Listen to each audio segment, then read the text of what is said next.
Tudo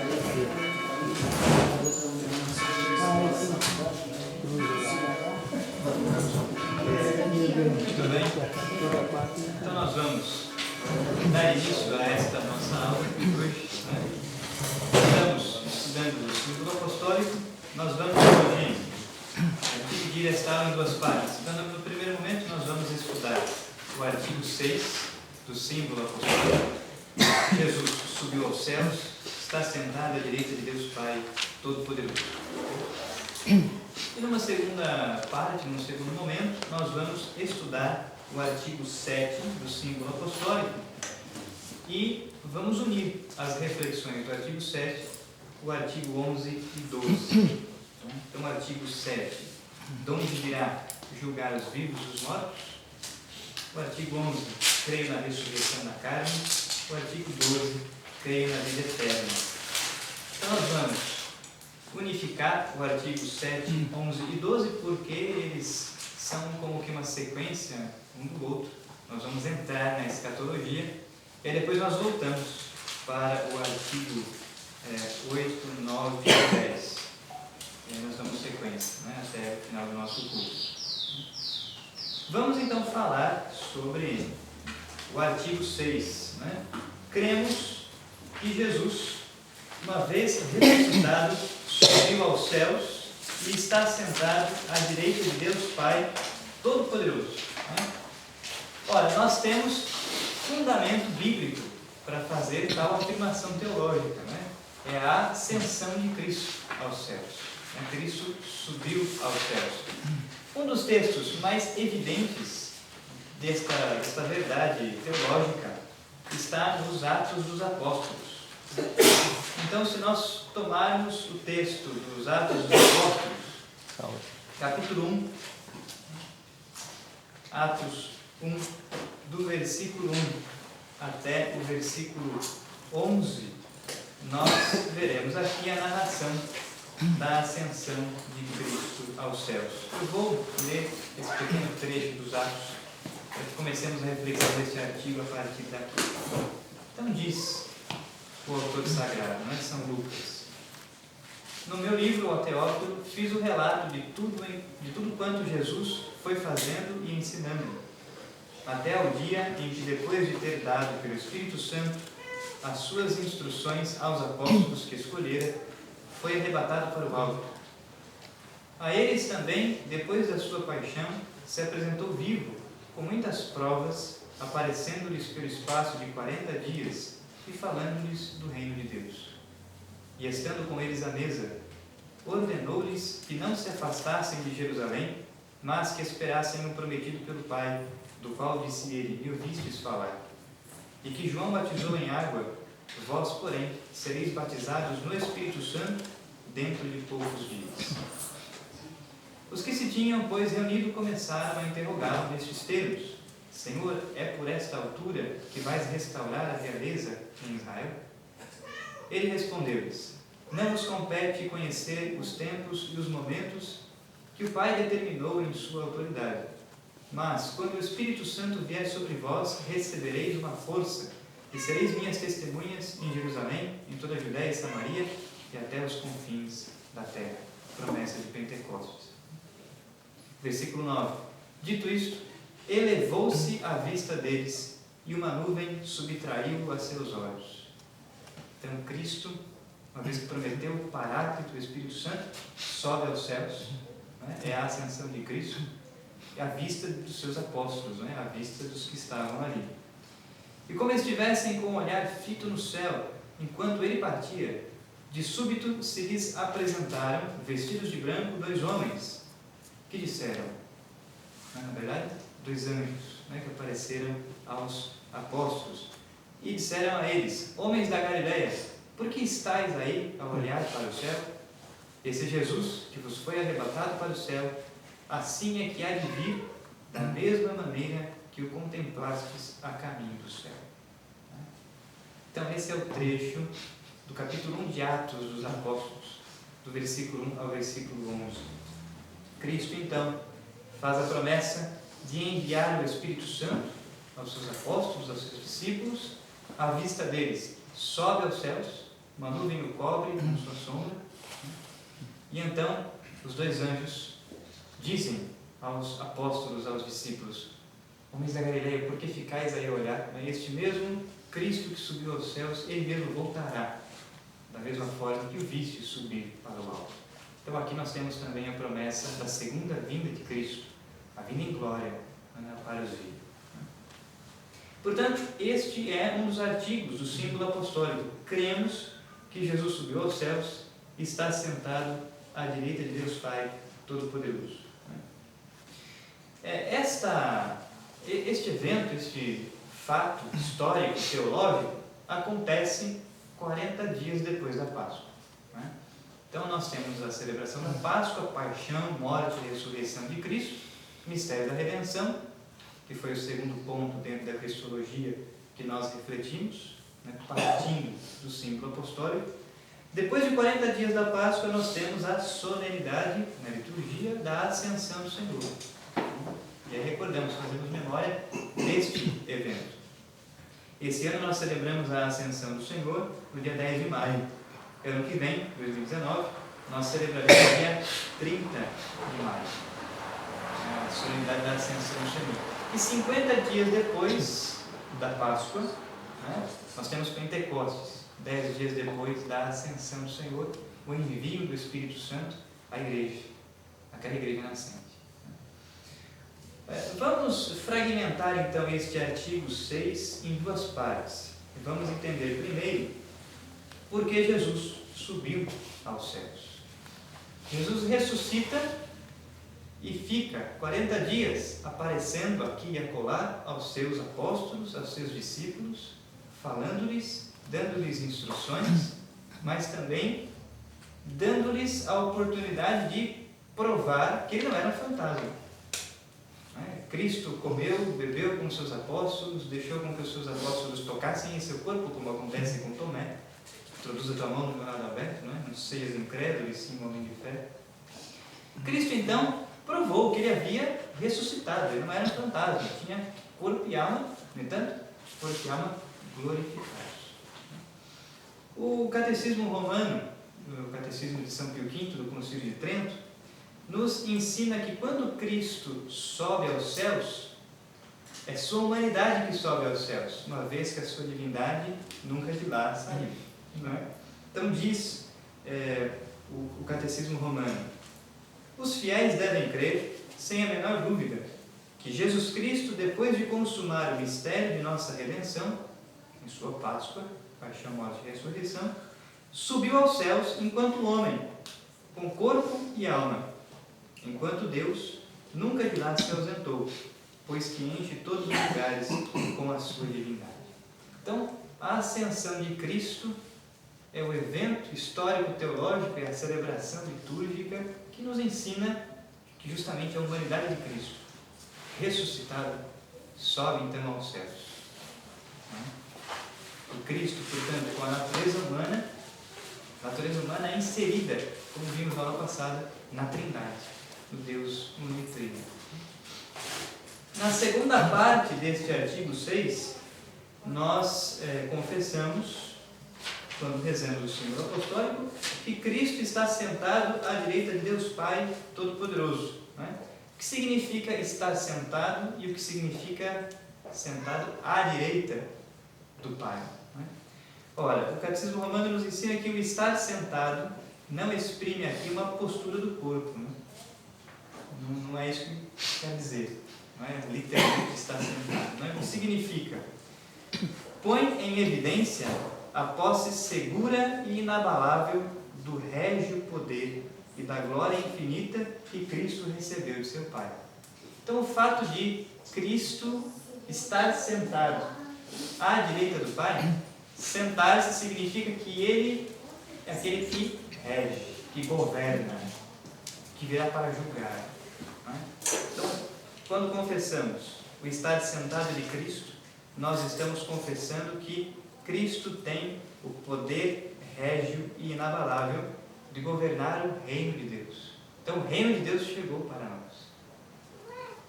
Cristo é este Rei do universo. como é também a última solenidade que nós celebramos no ano litúrgico. E quando confessamos que Ele está à direita do Pai, nós estamos confessando que Cristo é consubstancial ao Pai, que Cristo é Deus, está à sua direita.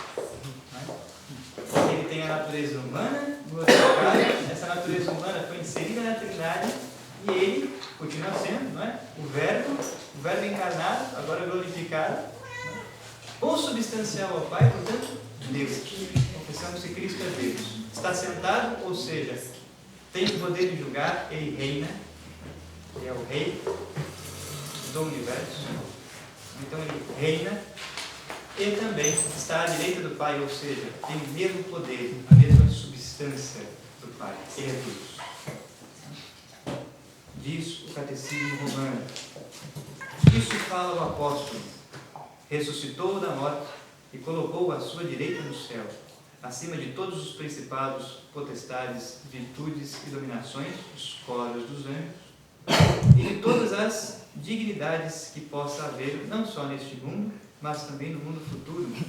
Pôs-lhe aos pés todas as coisas. Então, todas as coisas agora estão submetidas a Cristo, porque o reino pertence a Ele. E Ele, portanto, tem o poder de julgar todas as coisas. É isso que significa estar à direita do Pai. Pois bem, em resumo, nós definimos então este artigo 6. Nós vamos agora para o parágrafo 659 do Catecismo da Igreja Católica. Ainda falando sobre esse artigo, nós vamos ver o que o Catecismo nos ensina. Isso, é 659. Nós vamos ler do parágrafo 659 até o 664. É um trecho curto da explicação deste artigo. Vamos lá. Jesus subiu aos céus, está sentado ali, Deus Pai Todo-Poderoso.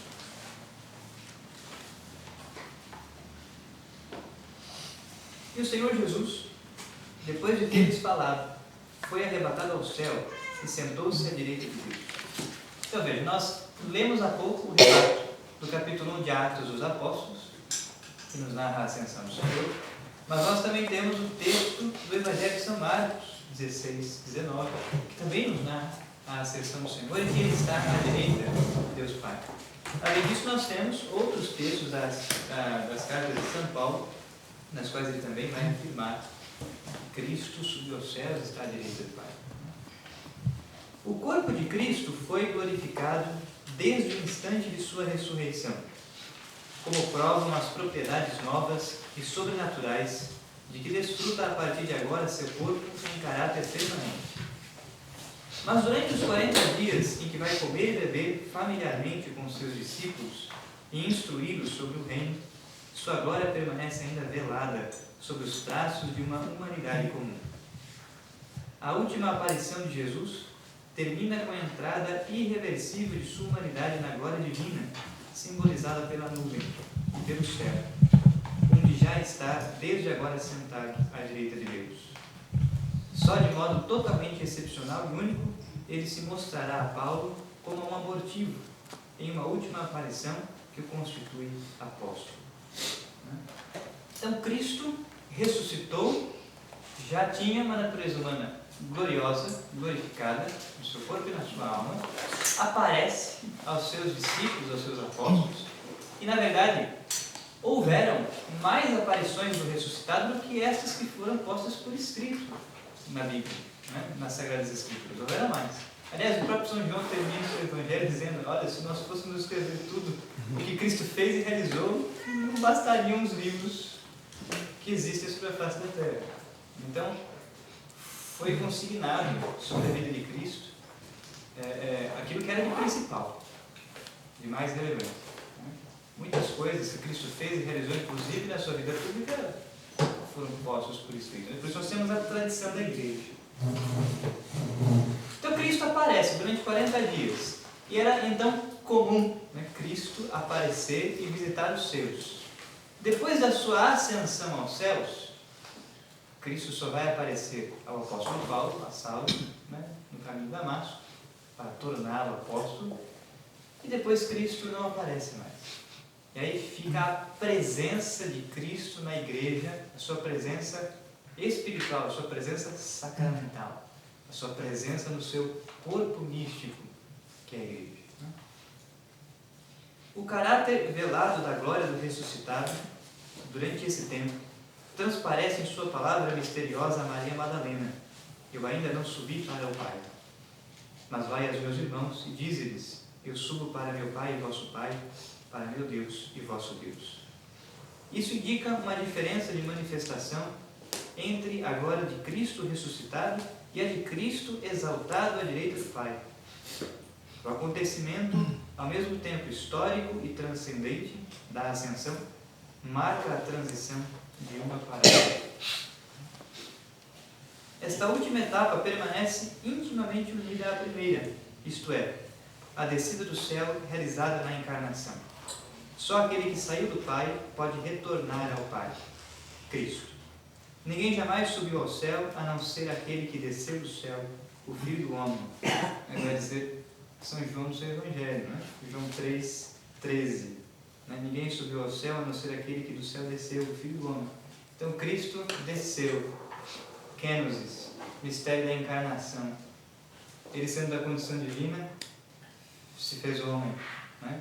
Mas Cristo, que morreu e ressuscitou, sobe então aos céus. E ele é o primeiro que entra nos céus com a natureza humana, com ele leva cativos consigo, não é? Aqueles que outrora eram cativos da morte, os justos que estavam no seio de Abraão. Entregue às suas forças naturais, a humanidade não tem acesso à casa do Pai, à vida e à felicidade de Deus.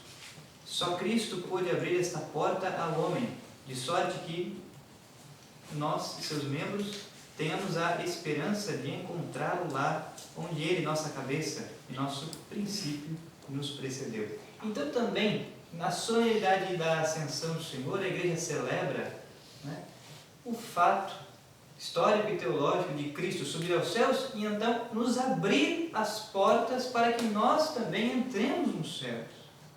É com este evento histórico teológico que Cristo abre para nós as portas dos céus. Ele é o sumo pontífice. Por ele nós vamos ao Pai. É isso que ele inclusive vai dizer no Evangelho: ninguém vem ao Pai senão por mim. Sou o caminho, a verdade e a vida. Então, em Cristo, nós agora temos acesso a entrarmos no céu.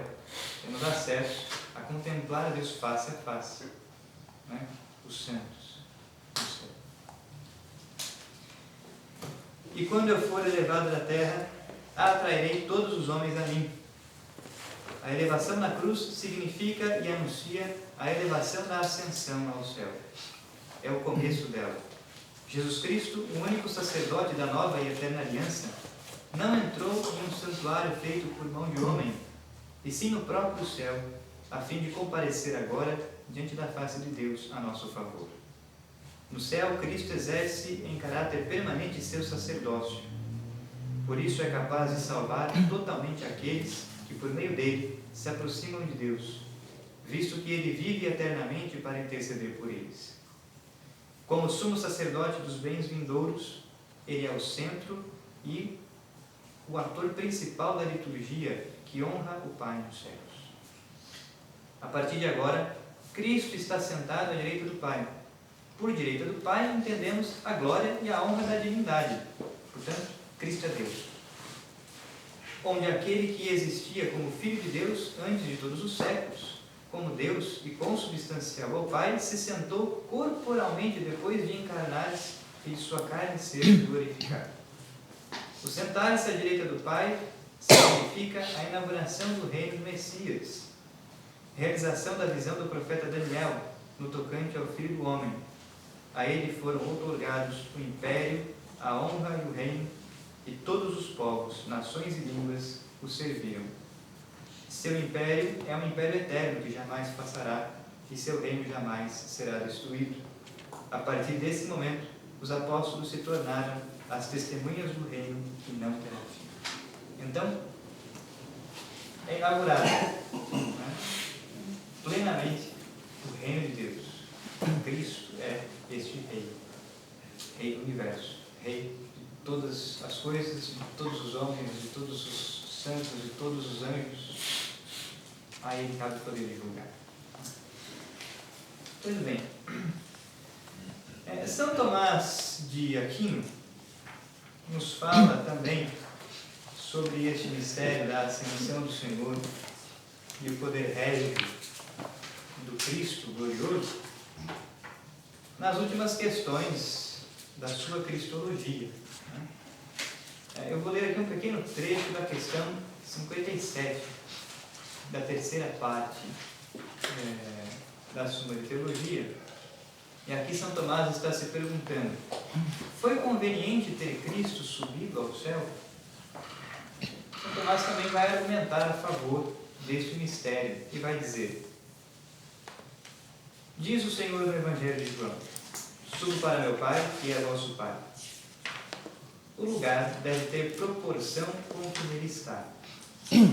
Ora, Cristo, após a ressurreição, deu início a uma vida imortal e incorruptível, e o lugar em que habitamos é lugar de geração e de corrupção, ao passo que o lugar celeste é um lugar de incorrupção. Então, quando Cristo assumiu a natureza humana, assumiu a passividade do corpo humano. Agora, quando Cristo morreu e ressuscitou, ressuscitou glorioso, ressuscitou incorruptível. E nós estamos num lugar de geração e de corrupção. Logo, não era conveniente que Cristo, após a ressurreição, permanecesse na terra, e sim que subisse ao céu, ou seja, que Cristo subisse à igreja triunfante e inaugurasse, por assim dizer, essa nova espécie de igreja triunfante, porque até então, antes da ascensão de Cristo, contemplavam a face de Deus os santos anjos. Os santos anjos apenas compunham esta igreja triunfante. Agora, depois da ressurreição e ascensão de Cristo, ele leva consigo os justos que já haviam morrido, e agora, a partir deste evento da ascensão, estão no céu, na Jerusalém celeste, os santos anjos e os santos homens. Se inaugura um novo tempo, entende? Usando palavras simples, Começa, a partir deste evento histórico-teológico da ascensão, o fato da igreja triunfante ser composta por santos homens e santos anjos. É a partir da ascensão do Senhor. Muito bem. Do versículo 6, do artigo 6, é isto que nós temos para dizer, para afirmar. Nós vamos agora para frente, nós vamos entrar no artigo 7 do símbolo apostólico. Cristo subiu aos céus, de onde virá para julgar os vivos e os mortos. Se ele é rei do universo, ele virá uma segunda vinda em glória para julgar os vivos e os mortos. O artigo 11, creio na ressurreição da carne. O artigo 12, creio na vida eterna. Então nós vamos agora estudar esses três artigos juntos. E para que possamos estabelecer um caminho didático, nós vamos dividir toda a teologia que está contida nesses três artigos do símbolo apostólico, que são artigos que refletem, que nos indicam agora um mistério escatológico. Nós saímos da cristologia agora, Findando os estudos do artigo 6, nós saímos da cristologia, ou seja, estudo da pessoa de Cristo, dos mistérios da vida de Cristo, e nós vamos entrar agora na escatologia. A escatologia é um outro ramo da teologia sistemática. A escatologia estuda as coisas do fim. Ou, como se dizia antes do Concílio Vaticano II, os novíssimos. São Pio X, quando vai falar do mistério escatológico, vai chamar de os novíssimos. São as coisas do fim. Então nós vamos dividir toda a teologia contida aqui em dois pontos. Nós falaremos agora, num primeiro momento, do juízo particular e nós falaremos depois do juízo final ou juízo universal. Pois bem, o artigo 7 então afirma que Cristo virá para julgar os vivos e os mortos. Cristo é rei, governa o reino de Deus. Cristo, portanto, exerce o poder judiciário. Cristo julga. Cristo julga os vivos e os mortos. E a igreja nos ensina que há duas espécies de juízo, né? O juízo particular, que acontece logo depois da morte e separação da alma e do corpo, e o juízo final, que acontecerá no fim dos tempos, quando o Senhor vier em glória. É isso que a igreja nos ensina. Então nós vamos primeiro tratar do juízo particular. E dentre também as muitas fontes que temos nas Sagradas Escrituras para fundamentar o juízo particular, eu vou a uma que é também bem claro, o texto das Sagradas Escrituras, que é um texto muito claro, que é o versículo de Hebreus 9, 27. A carta aos Hebreus, capítulo 9, versículo 27, nos fala algo muito importante. O texto sagrado diz o seguinte, vou pensar apenas esse versículo, está em contexto, mas vou ler só ele. E como é fato que os homens devem morrer uma só vez, depois do que vem um julgamento. Versículo 28. Do mesmo modo, Cristo foi oferecido uma vez por todas para tirar os pecados da multidão. Mas fiquemos só no versículo 27 do capítulo 9 de Hebreus. Né? É fato que os homens devem morrer uma só vez. Se você fica com este trecho, você já exclui como mentira e heresia a reencarnação. Então o Espiritismo aqui já está rechaçado como mentira, como falsidade. Não há reencarnação. Não é? Nós morremos uma vez só. Acabou. Ninguém volta para contar como é lá. Não é? Nem para viver outra vida. Eles precisaram até reescrever o Evangelho. Então o Evangelho segundo Allan Kardec, que deve tirar essas partes para poder encaixar. Então não há reencarnação nem platônica, nem kardecista. Para que a coisa fique bem clara. Né? Então, é fato que os homens devem morrer uma só vez, e depois desta morte, vem um julgamento, diz o texto sagrado. Aqui a tradução está muito interessante. Vem um julgamento, porque não é o único. Existem dois julgamentos. Passaremos por dois juízos. Então, quando nós atravessamos a primeira morte, como nos ensina Santo Agostinho em sua obra A Cidade de Deus, Santo Agostinho ensina que há duas mortes. A primeira morte é a separação da alma do corpo. Todos nós passaremos por ela. A segunda morte é a condenação ao inferno. Por essa, não devemos passar. De forma alguma. Né? Então, depois desta primeira morte, a separação da alma do corpo, vem um julgamento, vem o juízo particular. Então, a igreja crê que quando nós morremos, acontece a separação da alma do corpo, o corpo é sepultado, a alma comparece diante de Deus, para então acontecer o juízo particular. Por isso a igreja nos ensina que a alma é imortal, a alma humana. Ou seja, tem começo, mas não tem fim. Não é? A alma humana é uma alma espiritual, imortal, criada à imagem e semelhança de Deus. Tem inteligência, vontade e memória. As potências, as faculdades superiores da alma. Esta alma, quando separa-se do corpo pela ocasião da morte, tem subsistência fora do corpo. É isto que vai nos ensinar, por exemplo, um texto muito importante do Magistério da Igreja. Nós podemos tomar aqui o Denzinger, né? O dicionário dos textos do Magistério da Igreja. No Denzinger, parágrafo 4653, 4653, é um texto, um recorte da Carta da Congregação da Doutrina da Fé a todos os bispos. Esta Carta da Congregação para a Doutrina da Fé se chama Retentiones Episcoporum Synodi. Ela é de 17 de março de 1979. Ela é relativamente recente, né, da década de 79. E o título desta carta aos bispos, do magistério da igreja, o título é Questões referentes à escatologia. Então aqui ele vai tratar de diversos assuntos, mas nesse parágrafo 4653, ele diz uma coisa interessante para nós que estamos agora estudando o juízo particular. Diz o seguinte: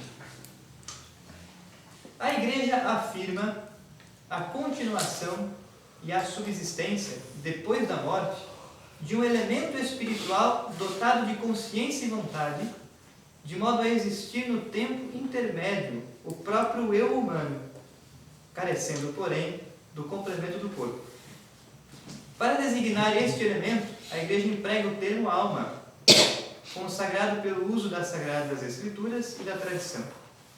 Embora não ignore que este termo possui diversos sentidos na Bíblia, julga, todavia, que não se pode dar nenhuma razão válida para rechaçá-lo, e, ao mesmo tempo, julga ser absolutamente necessário um termo de linguagem para sustentar a fé dos cristãos. Então, no que nós cremos? No que a igreja crê? O que a igreja nos ensina? A igreja nos ensina que, depois da morte, a alma tem uma subsistência. A alma não morre jamais. A alma é imortal. Tem começo e nunca terá fim. A alma humana. Né? A alma humana é, portanto, um elemento espiritual dotado de consciência e vontade. Quando nós morremos, não perdemos quem somos. Não perdemos a nossa consciência. Não perdemos o eu humano. O que nós somos. Nós não perdemos não nos perdemos com a morte. Entende isso? Depois da primeira morte, separação da alma e do corpo, a alma permanece, tem subsistência. Nós temos nossa consciência, nossa história, nossas potências superiores. Quem somos? O eu humano. Tudo o que somos permanecerá. A morte não aniquila isso. E nós compareceremos, portanto, com nossa alma, com quem somos, o eu humano, diante da presença de Deus, para um juízo particular. Ora, não faria sentido Deus nos julgar sem consciência, né? Deus nos julga, mas nós não temos consciência do justo juízo, não é? Daquele que julga. Não faz sentido.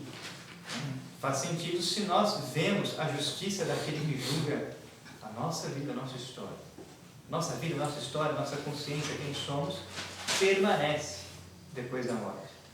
É isso que a igreja nos ensina aqui, nesse texto, que é um texto muito interessante e vale muito a pena ler. Uma dúvida, professor. Vamos lá.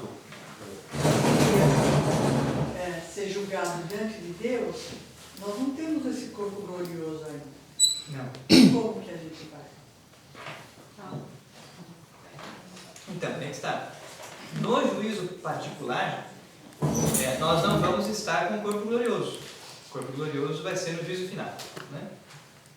Então, aqui é a passagem pela primeira morte. Separação da alma e do corpo. Então, o nosso corpo, esse corpo, essa tenda, não é? Que a Sagrada Escritura chama também o nosso corpo em muitas passagens de tenda, essa tenda de carne. Essa tenda de carne é mortal, não é? Quando a alma separa-se do corpo, pelo evento, pela ocasião da morte, o corpo apodrece, é sepultado, não é? Sepultado. Não vai sobrar nada, vai sobrar os ossos, os cabelos, as relíquias, né? Agora, a nossa alma permanece íntegra. A nossa alma com a morte não sofre defeito algum, porque a nossa alma é imortal. E a alma é puro espírito. A alma não é feita de matéria, a alma não é feita de uma matéria sutil, a alma é puro espírito. Então, é aqui que nós percebemos que nós, seres humanos, temos algo em comum com os anjos.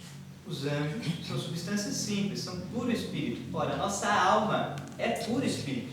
Só que a natureza humana Não é simples, é composta de corpo e alma. A morte é uma cisão na natureza humana. Entende? Separa então corpo e alma. A morte é uma cisão na natureza humana, por isso é sofrimento. Porque divide as duas partes do composto humano. Né? A nossa alma, portanto, a nossa alma somos nós, né? A nossa parte mais nobre, por assim dizer, a parte mais nobre da nossa natureza, que é a nossa alma, esta comparece diante da presença de Deus para o juízo particular. Então, no juízo particular, estaremos diante de Deus com a nossa alma. Mas isso não significa que nós não teremos consciência, não nos recordaremos de quem somos ou da nossa história. Nós teremos consciência, a igreja nos ensina, saberemos quem somos. Nossa identidade será conservada, é isso que eu quero mostrar. Né? Nós não perdemos quem somos, não perdemos nossa identidade com a morte. Portanto, é este eu humano que comparece diante da presença de Deus para o juízo particular. Tá? Essa carta aí é bem recente, 1970. Isso. Agora, isso aí introduziu uma coisa nova, já que foi dividido aos bispos, antes tinha sido uma outra ideia? Não, na verdade não. A igreja sempre acreditou justamente nesta verdade de fé. Se você pegar outros textos, é que eu peguei esse texto porque eu fiz um certo catálogo aqui do Denzinger, então acho que achei o texto mais claro, mas se você for mais para trás na história, encontrar outros textos do Denzinger, você vai achar sobre isso também. E não só você vai achar sobre isso no magistério da igreja, ao longo de toda a história da igreja, mas você vai achar também nos santos doutores, nos autores eclesiásticos, os santos padres, eles também nos ensinam, o próprio Santo Agostinho, né, nos ensina que a alma tem subsistência depois da morte. Agora, eu quis pegar esse texto para um texto do magistério, né, então não há erro, não é um texto de um teólogo, é um texto do magistério. Nós cremos que o magistério nos ensina a verdade. Na verdade, o magistério sempre responde a perguntas. Então, quando os bispos fazem perguntas, quando os padres fazem perguntas, os teólogos fazem perguntas, quando nós também podemos fazer perguntas à congregação para a doutrina da fé, que é o antigo Santo Ofício, né? E aí ele nos dá uma resposta. Deixa eu só ir para ele, primeiro já vi. Não, tranquilo. Vamos esclarecer, porque agora eu me perdi. Sim. Se na primeira morte a gente mantém consciência da nossa história, no juízo final, pelo que eu me lembro da Cidade de Deus, a gente não tem mais a relação de laços familiares. Certo. Mas como é que é isso? A gente perde? Em que ponto, em que né? ponto você perde isso? Na morte. O fato de perder os laços não significa perder a história, né? Perder a sua identidade. Por quê?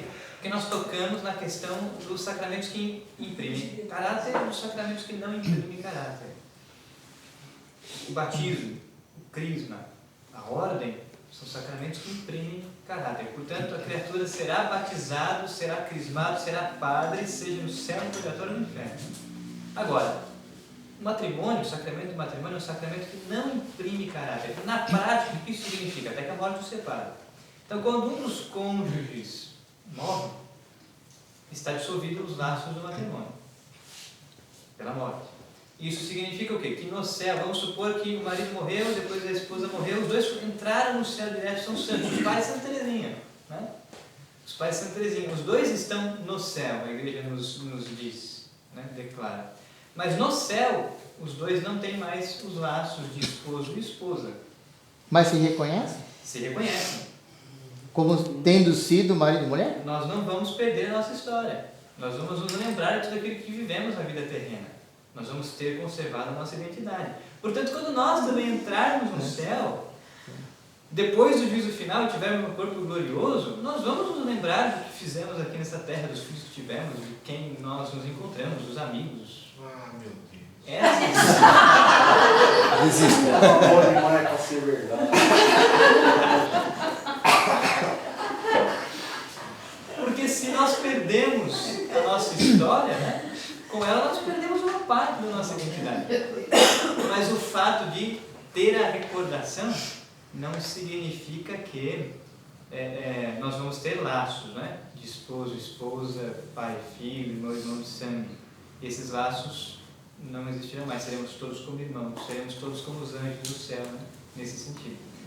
Mas toda a nossa história, nossa identidade, quem somos, isso é conservado. Os Mormons, eles têm uma teoria que as famílias se reúnem no céu, fazem todo a árvore genealógica e tudo mais. Onde que eles desviam? Porque aparentemente parte disso não está errado. Onde que eles desviam nessa... Nesse fato, quer dizer, uma vez que nós temos a nossa identidade, teremos essa identidade no céu, e nos lembraremos da nossa história, isso não significa que nós seremos os laços. Lembrar-se de não significa viver como. Entende? Então, no céu, nós viveremos para contemplar a Deus face a face. No céu, ninguém vai se dar em casamento ou gerar filhos, isso acabou. No céu, ninguém mais vai se casar, ninguém mais vai ter filhos. Não vão mais existir esses laços. Né? Isso é para esta vida terrena. Né? Então, os Mormons estão errados no momento em que eles afirmam que no céu as famílias vão se reencontrar, vão viver juntas numa casinha, não vai existir. Senão continua tudo como está hoje, né? Aí, irmão, a sua casinha é melhor que a minha. E aí vai embora. A sogra, exatamente. Isso não vai mais existir. A igreja até recomenda, né, que a gente reze, né, faça até sufrágios pelos mortos, né, interceda como eles também podem interceder, desculpa, pelos mortos, pelo purgatório, nas almas do purgatório, assim como eles podem interceder pela gente também. Mas eles não conseguem mais visualizar a nossa vida aqui, né? É uma intercessão só de oração mesmo, não para um problema particular. E já me perguntaram isso uma vez, por exemplo, a pessoa, por exemplo, quando a mãe morreu cedo, né? E aí, eu ainda falo com a minha mãe, ou sei lá, eu rezo para minha mãe me ajudar aqui no... Esse tipo de... Como que funciona assim? Você tem... Então, isso é o mistério da comunhão dos santos. Tá, é o próximo. Nós vamos entrar nisso. Não, perfeito. Quando a gente voltar nos artigos, né? Tá certo. Mas, de fato, quer dizer, entre a igreja triunfante no céu, a igreja militante que somos nós aqui na Terra, e a igreja padecente que é o purgatório, Cristo usou uma expressão, há um abismo tremendo. Certo. Né? Estas três igrejas estão unidas em Cristo, porque estas três igrejas são o corpo místico de Cristo. Entende? Não é somente nós que compomos o corpo místico de Cristo, nós somos uma parte do corpo místico de Cristo, porque somos a igreja militante. Mas a igreja padecente, purgatório, a igreja triunfante, céu, essas três igrejas são o corpo místico de Cristo, e essas três igrejas estão reunidas no sacrifício eucarístico, na missa. Né? Agora, estarem reunidas significa estar reunidas na comunhão dos santos. Então, quem está no céu conhece diretamente o que está acontecendo aqui na Terra? Não. Conhece aquilo que Deus permite que eles conheçam, porque os santos que estão na igreja triunfante têm visão beatífica. Né? Tem visão da essência divina. Então, na essência divina, Deus dá a conhecer, mediante a visão beatífica, né? Estou usando palavras simples para falar de um mistério tão grande. Né? Mas é na visão beatífica que os santos conhecem que nós estamos pedindo intercessão deles, por exemplo. Tá? Então, essas orações vão primeiro para Deus, né? Para depois chegarem nos santos, entendido. Né? Sim. A mesma coisa dos que estão no purgatório. No purgatório. Tá? Então, só quem tem a visão beatífica, quem está no purgatório ainda não tem esse conhecimento. Então, quem está no purgatório não tem o conhecimento da visão beatífica, que a essência divina proporciona. Mas Deus pode dar a conhecer a uma alma que está no purgatório que alguém está intercedendo por ela. Da mesma forma, como acontece com as indulgências plenárias que nós oferecemos, ou indulgências parciais que nós oferecemos, pelas almas que estão no purgatório. Então Deus pode dar a conhecer.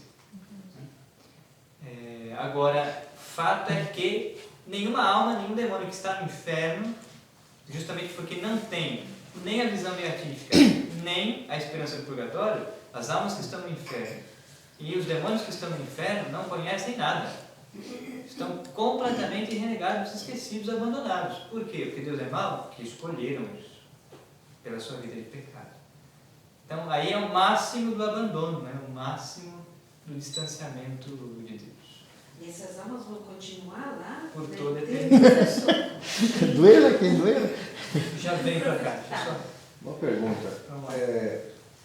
Para mim é difícil entender umas coisas aí que... Se Deus está presente em todos os lugares e existe um inferno, Sim. quer dizer que Deus também está no inferno.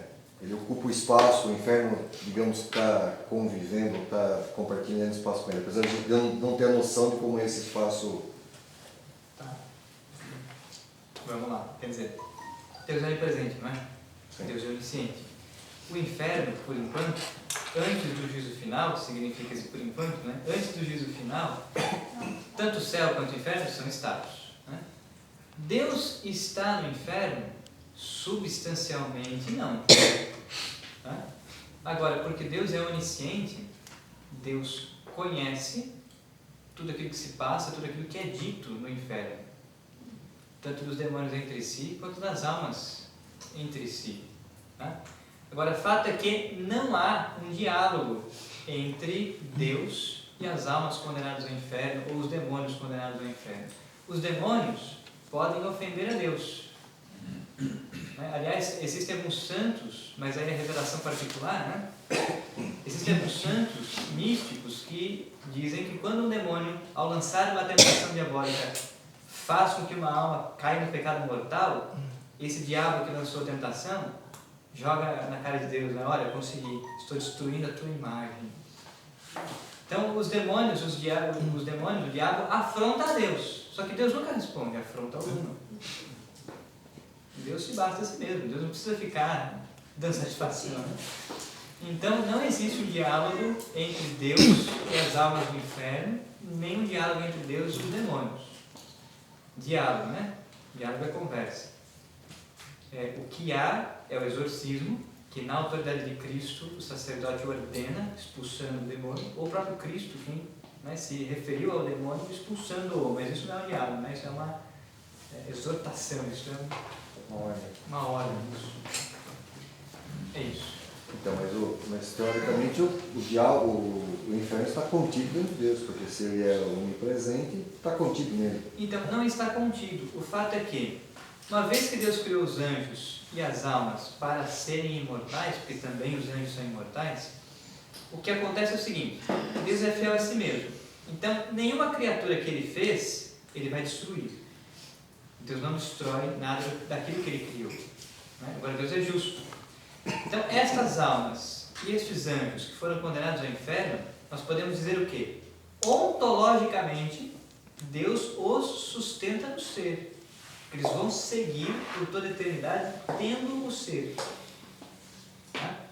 Então, alguns teólogos de fato afirmam, quer dizer, há uma presença de Deus no inferno não substancial.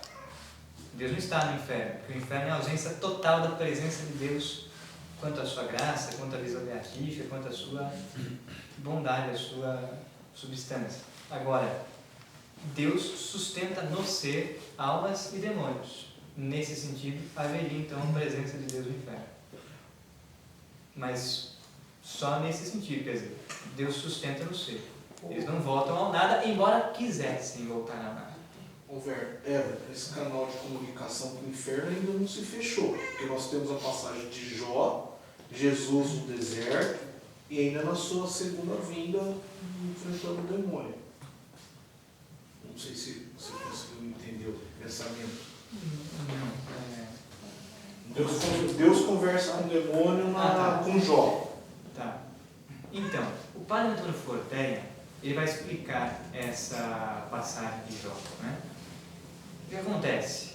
O padre Antônio Forteia, para quem não conhece, ele é um demonólogo, portanto, estuda demonologia, que é um dos ramos da teologia sistemática, e é um padre exorcista, né?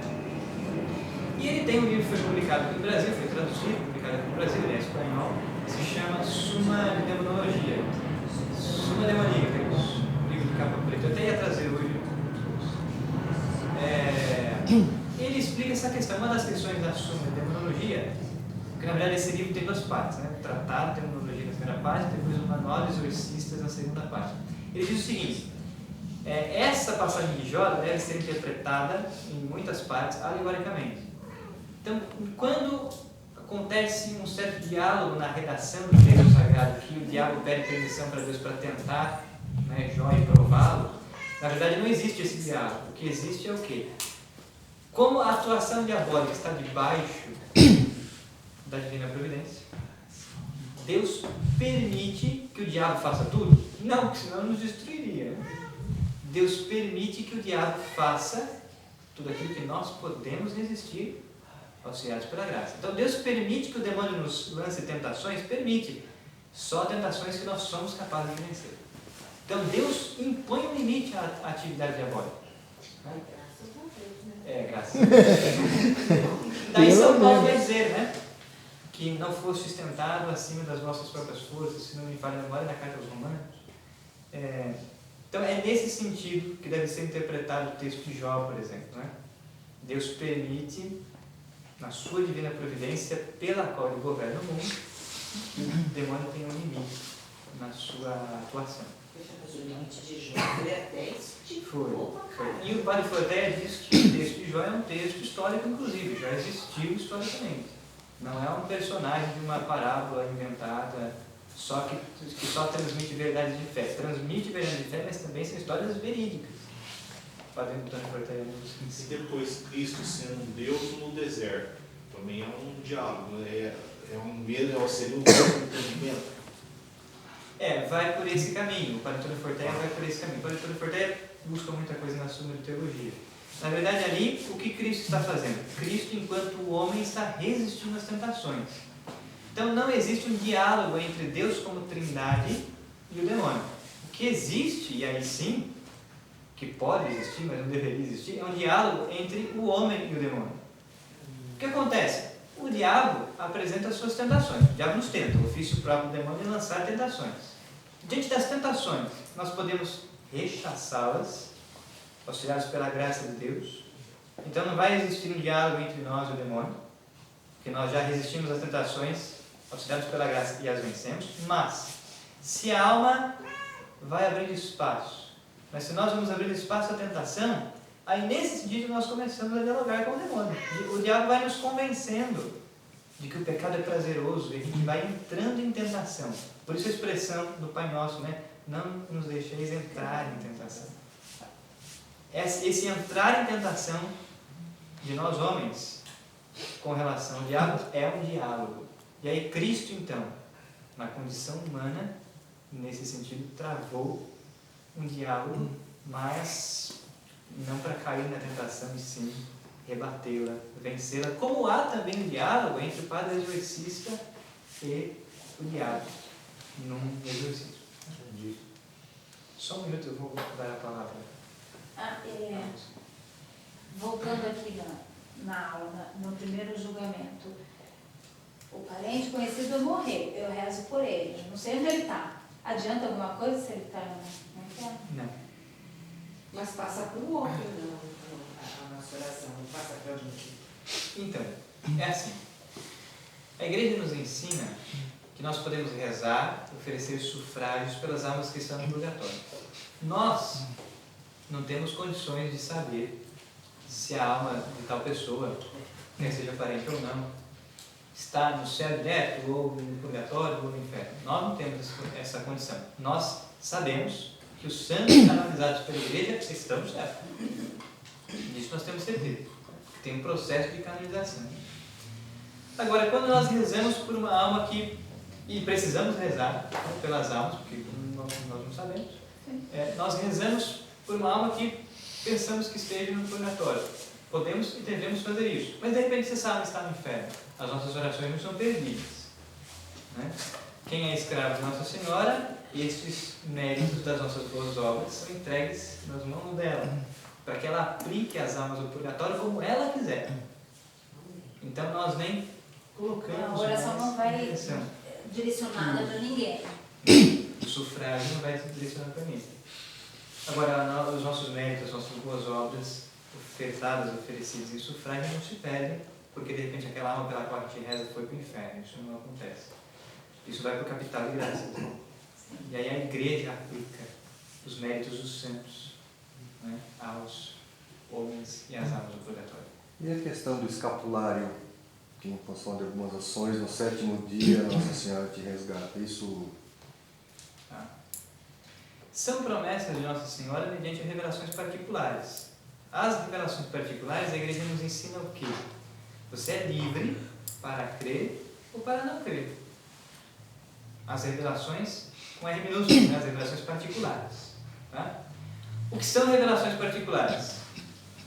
Nós a colocamos em contraste com a revelação divina, que é a revelação com R maiúsculo. Né? A revelação divina é essa que está contida nas Sagradas Escrituras, na tradição apostólica, necessária à salvação.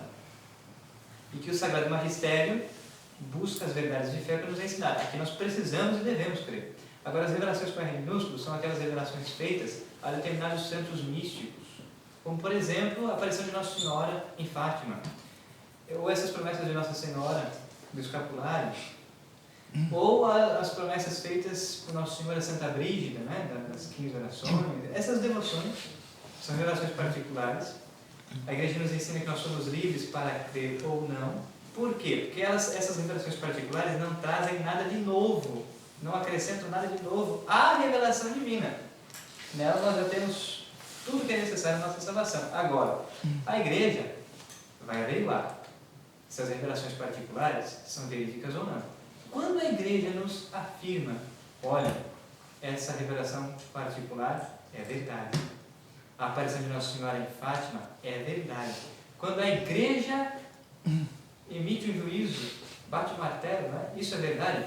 Então, nós, que somos cristãos católicos, convém crer.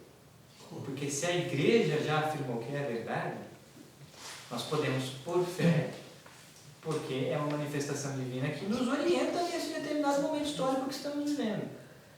Daí, essa questão do escapulário entra nisso, as revelações de Nossa Senhora de Fátima entra nisso, e outras revelações particulares. Bem, não sei se joguei algumas luzes aí. Mas essas promessas que Nossa Senhora faz com relação ao escapulário são verdadeiras, mas não devem ser vivenciadas por nós como um mero amuleto, né? O escapulário não é amuleto. Quem usa o escapulário está salvo? Nós temos que viver de acordo com tem a regras, né? devoção. Você tem que fazer uma atividade especial na primeira sexta-feira no mês, mensal, tem todo um caminho de não é simplesmente usar o... Exatamente. Portanto, é um exercício espiritual aprovado pela igreja. Desculpa, agora eu vou... Já respondeu para você. Já respondeu. Então, tá. Medjugorje ainda não foi definido, né? Nós vamos então agora para o parágrafo 1020 do Catecismo da Igreja Católica. Ainda falando sobre o juízo particular. Né? Nós ainda estamos dentro do juízo particular. Nós vamos ler do parágrafo 1020 ao 1037. E falaremos agora do juízo particular, do céu, do purgatório e do inferno. Esses títulos estão aqui no Catecismo, são os pontos que ele vai nos apresentar. Nós vamos usar o texto do Catecismo por base e vamos ir daqui e dali para completar. Então vamos lá, artigo 12. Crer na vida eterna. Parágrafo 1020. O cristão que une sua própria morte a de Jesus, vê a morte como um caminhar ao seu encontro e uma entrada na vida eterna. Então veja, a morte é um evento que nos põe em encontro com Deus. Depois de a igreja, pela última vez, pronunciar as palavras de perdão da absolvição de Cristo sobre o cristão moribundo, selá-lo pela última vez como a unção fortificadora e dar-lhe o Cristo no viático como alimento para a viagem, diz-lhe com doce segurança estas palavras. E estas palavras foram extraídas do rito de Ezequias. Portanto, é um sacramento da igreja, é liturgia. Diz o texto: deixa este mundo, alma cristã, em nome do Pai Todo-Poderoso que te criou, em nome de Jesus Cristo, o Filho de Deus vivo, que sofreu por ti, em nome do Espírito Santo que foi derramado em ti. Toma teu lugar hoje na paz e fixa tua morada com Deus na Santa Sião, com a Virgem Maria, a Mãe de Deus, com São José, os anjos e todos os santos de Deus. Volta para junto de teu Criador, que te formou do pó da terra. que na hora em que tua alma sair de teu corpo, se apressem ao teu encontro, Maria, os anjos e todos os santos, que possas ver teu Redentor face a face. É bonito isso, não é? Veja, a igreja está presente quando nascemos, no batismo. A igreja está presente ao longo da nossa vida inteira, pelos sacramentos, o crisma, a penitência, a Eucaristia, a igreja, patrimônio, ordem, a igreja está presente em nossa vida na hora da nossa morte. Não é? Pela igreja, nós recebemos os sacramentos de Cristo, e aí a graça sacramental que nos é necessária para que justamente possamos entrar na vida eterna. Daí Santa Teresa dizer, né, no morro, entra na vida. Para os santos, a morte é Páscoa, a morte é passagem, a morte é entrada na vida em plenitude, no céu. Né? Não deixa de ser um evento doloroso. Doloroso para nós que sentimos as dores físicas, né? Para a nossa família, que sente saudade, mas a fé e a esperança nos dão o alicerce que nos sustenta até diante da provação final. A morte é o último inimigo a ser vencido. A morte é a última fronteira. Né? Vencendo a morte pelos méritos de Cristo, nós, com Ele, reinaremos na glória do seu reino, seu reino eterno e glorioso. Pois bem, vamos lá, o juízo particular, parágrafo 1021. A morte põe fim à vida do homem como tempo aberto ao acolhimento ou à recusa da graça divina manifestada em Cristo. O Novo Testamento fala do juízo principalmente na perspectiva do encontro final com Cristo na segunda vinda deste. Mas, repetidas vezes, afirma também a retribuição imediatamente depois da morte de cada um em função de suas obras e sua fé. A parábola do pobre Lázaro e a palavra de Cristo na cruz ao bom ladrão, assim como outros textos do Novo Testamento, falam de um destino último da alma, que pode ser diferente para uns e outros. Cada homem recebe em sua alma imortal a retribuição eterna a partir do momento da morte, num juízo particular que coloca a sua vida em relação à vida de Cristo, seja por meio de uma purificação, seja para entrar de imediato na felicidade do céu, seja para condenar-se de imediato para sempre. No entardecer de nossa vida, seremos julgados sobre o amor. Então veja, mediante o juízo particular, nós já temos traçado a sentença do justo juiz. Só existem duas sentenças, certo? Ou é a salvação, ou é a condenação. Só existem duas sentenças que podemos ouvir de Cristo. Né? Ora, mediante o juízo particular, que acontece logo depois da nossa morte, ou a alma é condenada ao inferno e desce ao inferno para sofrer as penas do inferno, sua alma, junto com os demônios, né? Ou a alma é salva. Os santos, quem são os santos? Os santos são aqueles que, nessa vida terrena, que é o Kairos, o tempo oportuno, o tempo da graça, nós só podemos crescer na vida da graça e no mérito nessa vida terrena. Nós só podemos crescer no grau de caridade, no grau de amor a Deus e a próximo, nessa vida terrena. Quem são os santos? Os santos são aqueles que chegaram à perfeição da vida cristã. Daí, o assunto do curso que nós estamos tendo de quarta-feira, o caminho de santidade. Daí as obras do Padre Adolfo Tanqueray, o Padre Antônio Rui Marim, Teologia da Perfeição Cristiana, o Compêndio de Teologia Ascética e Mística. Os santos são aqueles que entraram pela via purgativa, passaram pela via iluminativa, chegaram ao estado de perfeição na via unitiva. Os santos são aqueles que mortificaram pecados mortais, pecados veniais e imperfeições, por uma vida penitente, de luta contra o mundo, o demônio e a carne, no cultivo de virtudes e virtudes heróicas. Os santos, portanto, quando morrem, mediante o juízo particular, entram diretamente no céu. Certo? Estão no céu, na Jerusalém Celeste, na companhia dos santos anjos, compõem a cidade de Deus. Santo Agostinho nos ensinará esta doutrina justamente em sua obra, né, intitulada A Cidade de Deus, composta de 22 livros. No livro 20, Santo Agostinho nos fala sobre a perseguição da igreja e a parousia.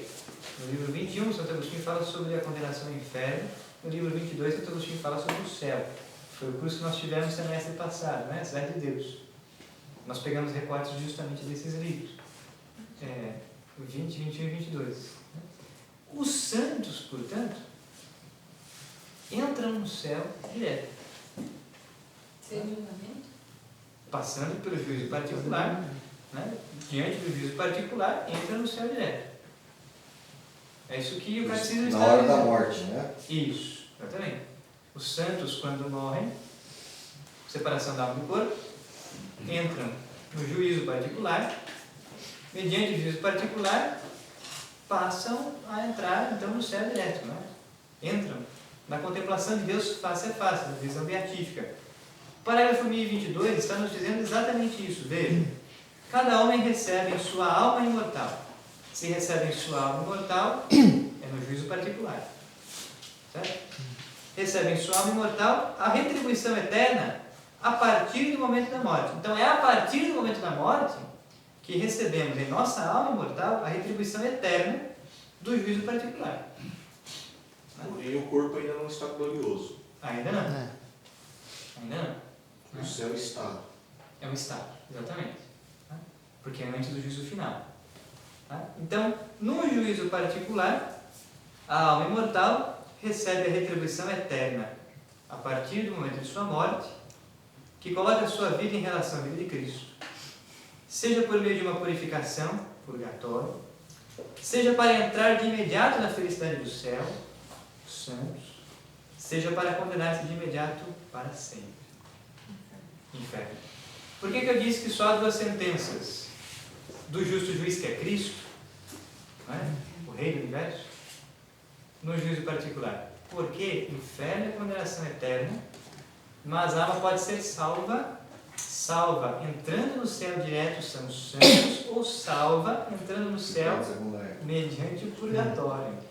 Então, o purgatório é um estado de esperança e de purificação que já é garantia de entrar no céu.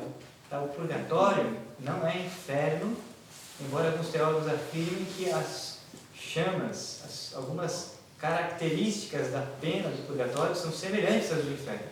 Agora, o purgatório já é garantia de céu, portanto, salvação. Existe algum tipo, digamos, de conclusão ou crença da igreja em relação à proporção de pessoas que se salvam contra as que não se salvam, levando em conta que Deus é todo poderoso, é muito superior a qualquer outra coisa, então teoricamente a maioria seria salva, ou não tem nenhum tipo de... Essa matemática... Só perguntando para Deus, né? Uma série de definições permitem tirar a conclusão, por isso que eu estou perguntando. Na minha concepção, eu acredito que a maioria das pessoas se salva. Na minha concepção, estou perguntando se a igreja tem algum tipo de orientação quanto a isso. Não tem, oficialmente não tem. O que acontece? A igreja nos ensina que nós temos uma multidão de santos, não é? Sejam os santos canonizados, sejam aqueles que não foram canonizados, mas entraram diretamente no céu, são santos desconhecidos. Então a igreja afirma, muitos são os que se salvam, entram no céu, quer direto, os santos, quer passando pelo purgatório. Então essa matemática não dá para a gente ter noção, né, de se uma maioria se salva, a maioria se condena. Aí entra no mistério. Né? O Porque a igreja nos ensina que os santos canonizados estão já no céu, na visão beatífica. E o que a igreja nos ensina também é com relação aos anjos. Né? O livro do Apocalipse nos diz que o dragão, que é a figura de linguagem para se referir ao demônio, a Satanás, a Lúcifer, varreu com sua cauda uma terça parte das estrelas do céu. Isso significa, na exegese do texto apocalíptico, que Lúcifer teria seduzido uma terça parte dos anjos que teriam rejeitado, pecado contra Deus e então decaído, tornando-se demônio. Né? Agora, saber quantos são, impossível. Mas a igreja nos ensina que com relação aos anjos dá para a gente considerar isso. Que 67%. Né? É bastante. Nós temos aí 2/3 são santos anjos, 1/3 seriam demônios. Mas não dá para afirmar categoricamente. Né? Então, Eu já li que na verdade que o inferno, né, a gente fala de fogo e aquela tormenta toda, mas seria simplesmente entre aspas, né, a separação do amor de Deus. O purgatório, a pena do purgatório seria mais ou menos por aí um adiamento dessa separação do amor de Deus? Ou que tipo de pena? Uma das penas do inferno, que a igreja chama de pena de dano, no inferno existe a pena de dano, que é a separação eterna de Deus. Que é o que eu falei. E a pena dos sentidos, que é o sofrimento mesmo, físico inclusive, depois do juízo final. Então, as duas penas. Agora, no purgatório, não há nem pena de dano, nem pena dos sentidos, como é no inferno. O que há no purgatório? No purgatório, há uma pena de arrependimento. Um arrependimento que queima. Por isso que os santos místicos, como por exemplo Santa Catarina de Gênova, Santa Teresa de Ávila e outros que tiveram visão do purgatório, não só, mas também do purgatório, e a própria igreja nos afirma sobre a doutrina, no purgatório há fogo, só que não é um fogo material, como esse fogo que nós conhecemos aqui nessa vida terrena. Esse fogo não tem que a gente corpo, conhece, né? quando liga o fogão, exatamente. Quando a gente liga o fogão, ou sei lá, acende qualquer coisa, esse fogo é um fogo material que consome matéria. No purgatório há um fogo, mas é um fogo espiritual, que não consome matéria, consome a alma por dentro. É o fogo do arrependimento. Tá? É o fogo do arrependimento. No purgatório a alma vê o quanto Deus a amou e o quanto Deus esperou dela que ela fosse santa. E olha para si e vê que não correspondeu. E aqui nasce o arrependimento porque tem esperança de entrar no céu. Então é a alma que decide jogar-se no purgatório. Sim. Porque é justo. É a alma que percebe isso no juízo particular. Não é simplesmente Deus que a põe lá, fica ali sofre um pouco, depois vem pra cá. Não é simplesmente isso. É a alma que pede a Deus, que vê a justiça do juízo particular, que deseja ardentemente se unir a Deus na visão beatífica, mas que vê que não pode. Mas ainda há esperança do céu. Então a alma mesmo se joga no purgatório para purificar-se. Então isso é diferente do inferno, porque no inferno não há esperança. Então é um fogo, mas é um fogo espiritual, que queima a alma. Tal como o fogo que aparece em Pentecostes, não é isso que o texto dos Atos dos Apóstolos, no capítulo 3, nos ensina? Reunidos no cenáculo, no dia de Pentecostes, 50 dias depois da Páscoa, 10 dias depois da Ascensão, o Espírito Santo desceu como que em línguas de fogo. Essa é a expressão, inclusive no grego. Como que em línguas de fogo. Então o que eles viram, e viram mesmo com os olhos do sentido da visão, o que eles viram parecia fogo, e que queimava por dentro, que é o Espírito Santo, a chama do Espírito Santo, inclusive com os dons do Espírito Santo, porque aí a igreja nascente faz um boom, né? Quer dizer, ela começa a se expandir pelos dons do Espírito Santo. Então esse fogo do Espírito é um fogo, podemos dizer que sim, é um fogo, mas não é um fogo material como esse que a gente conhece, que queima a matéria. É um fogo de Deus, que incendeia a alma de um zelo por amor a Deus. Mas é um fogo espiritual. Um ardume. Quem se interessa por estes temas, eu indico a vocês 2 livros. O primeiro deles, sobre o inferno, é este aqui, do Monsenhor Seguir, O Inferno. É um livro que foi publicado pela Eclésia, se chama O Inferno, se existe, o que é, como evitá-lo. O Monsenhor Seguir segue a tradição tomista. E aqui nesse livro ele explica não só a doutrina sobre o inferno, mas também relata as experiências místicas de alguns santos, revelações particulares, portanto. É um livro muito interessante, muito bom, não é caro, é pequeno, fácil de ler. Indico a vocês esse livro. E indico este outro também, O Purgatório, do padre Frederico William Faber, que também foi publicado pela Eclésia. Nesse livro, o padre Faber também nos ensina, nos apresenta a doutrina sobre o purgatório, ao longo da tradição da igreja. Então ele não vai só no catecismo, vai também em textos do magistério, da história, e também relata revelações particulares, como de Santa Catarina de Gênova. Vale muito a pena ler também. Professora, aquela passagem que Jesus fala que muitos foram chamados, mas poucos são os escolhidos, a gente não pode interpretar na escatologia ou Aí entra na estatística. Pode, mas não só. Muitos são os chamados e poucos são os escolhidos. Também se refere a um chamado vocacional. Né? Muitos são os chamados. Ou seja, Deus chama a todos. Deus chama a todos primeiro a se converterem. Vocação universal à santidade. Muitos são os chamados. Muitos. Né?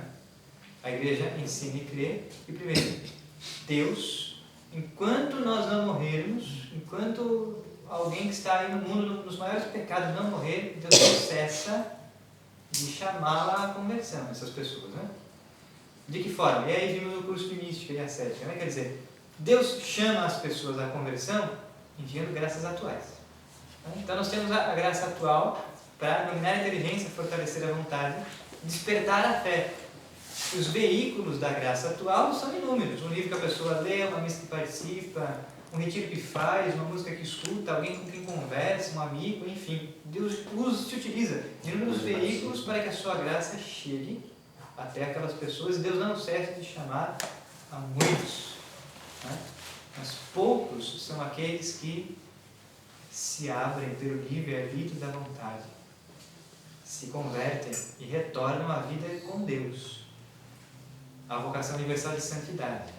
Dentro desses que estão na igreja, Deus os chama às vocações, né? Matrimônio, sacerdócio, a vida consagrada. Deus chama muitos, nem todos respondem. Então nós interpretamos essa passagem primeiro no aspecto vocacional aqui na igreja militante. Mas nós também podemos ter uma interpretação escatológica. Né? Da mesma forma como Deus chama muitos à salvação, aliás todos, né? As pessoas só são salvas se, mediante o livre-arbítrio da vontade, abrirem o seu coração para que a graça de Deus possa atuar em nós, nos converter. Entende? Cristo, na sua paixão, morte e ressurreição, já conquistou todos os méritos para salvar a todos. Por que então nem todos vão para o céu e se salvam? Porque nem todos, mediante o livre-arbítrio da sua vontade, se abrem para receberem, acolherem a salvação conquistada por Cristo na cruz. Existem pessoas que rejeitam conscientemente a salvação. São os que estão nas falsas doutrinas. E aí os graus, né, das mais graves às menos graves, do satanismo mais grave até as menos graves, espiritismo e por aí afora. Falsas doutrinas. Rejeitam a Deus e a salvação conscientemente, muitas vezes. Mas também existem aqueles que rejeitam a Deus e a salvação, muitas vezes sem grande consciência, no pecado mortal habitual. Todo pecado mortal, sobretudo os habituais, que são cometidos sempre, é rejeitar a salvação. Nós vamos ver isso daqui a pouco. Então, muitos são chamados, poucos são escolhidos. Vai fazer uma relação até com o Evangelho de hoje, que foi a parábola do banquete, em que o Senhor convidou, aqueles que foram convidados não foram. Um porque tinha casado, todos eles tinham desculpa. E aí então disse ao servo, né, lá, buscar os coxos, os aleijados, os cegos, Exatamente. que são os miseráveis, que somos nós miseráveis, que somos escolhidos, porque aqueles que foram chamados e rejeitaram ficaram sem a graça de Deus. Exatamente. O livre-arbítrio da vontade tem o poder de tomar decisões, inclusive de decidir se fechar à graça de Deus. A verdade é que o inferno, ele não é uma condenação propriamente, ele é uma concessão de Deus, misericordiosa ainda, se você pensar bem. Porque a outra condição pior que essa não tem. Você tá falando que nem o... Não, pior que isso é o nada, meu filho. Pior que isso é o quê? Nada. Você quer voltar pro nada? Nada é pior que o inferno. Quer dizer, a condenação ao inferno é uma condenação. Agora, a condenação ao inferno, ela é misericordiosa? Isso é misericórdia? É. Não existe nada. Mas é misericórdia de Deus condenar alguém ao inferno? Alguém pode, né, olhar para isso assustado? Quer dizer, por que que Deus, em Deus, não se separa a sua justiça, a sua misericórdia? Porque primeiro que Deus não é misericordioso, né? Deus não é justo. Deus é a justiça, Deus é a misericórdia. Porque em Deus não há acidentes. Nós vimos nas primeiras aulas. Ora, uma pessoa vai para o inferno porque decidiu e escolheu pelo livre-arbítrio da vontade ir para o inferno. Então Deus vai dar àquela alma o destino que ela mesma escolheu. Conhece-se uma árvore pelos seus frutos. Esse não é o critério de discernimento? Se as pessoas caminham em estado de pecado mortal habitual, e muitos conscientemente estão escolhendo viver uma vida fora da comunhão com Deus, nessa vida terrena. Portanto, o próprio padre Adolfo Tanqueray ensina que o pecado mortal é uma prévia, já nessa vida, do que vai ser o inferno. Como estado de graça da santidade nessa vida terrena, é uma prévia do que será o céu. E o padre Antônio Rui Marinho, um dos maiores teólogos do século XX, do período contemporâneo da igreja, nos ensina que o pecado mortal, na ordem da graça, não na ordem da natureza, né? Na ordem da graça, o pecado mortal é um suicídio da alma. O suicídio se mata, se põe fora da comunhão com Deus. Por isso o pecado é mortal, morte. O pecado mortal gera uma morte na alma, e essa morte é a separação de Deus com relação à vida da graça.